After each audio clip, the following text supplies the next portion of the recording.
Hey folks, this right here is my national VP 5231A. It's a cool little scope. It's been broken because the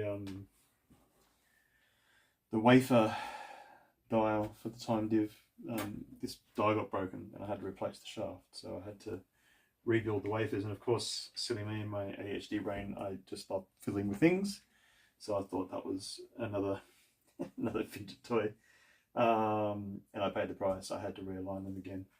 There's a couple of different orientations they can go in, but my hot tip for these wafers is to bring them around to feel the click.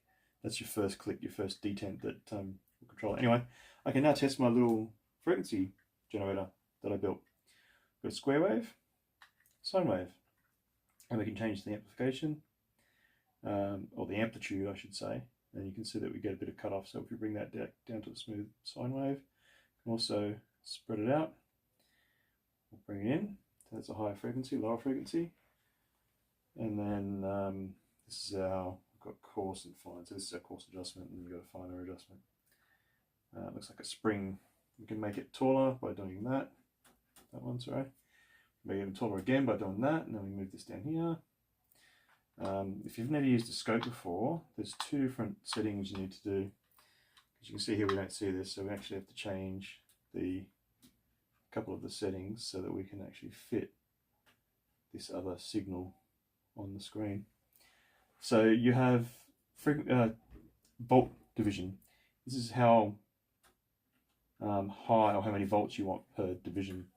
If we turn this up, you'll see this is our divisions.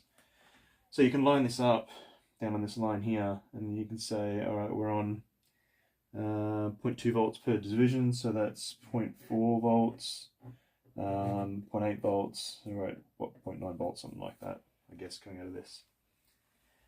This is your time division, so how much of the signal you're going to fit on the screen.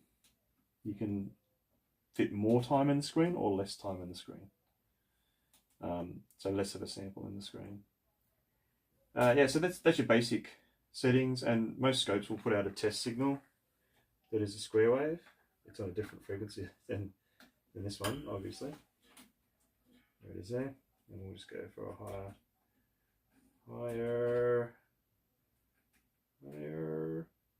spread out a bit. There's our test signal. Not as clear as our signal here. Here we go.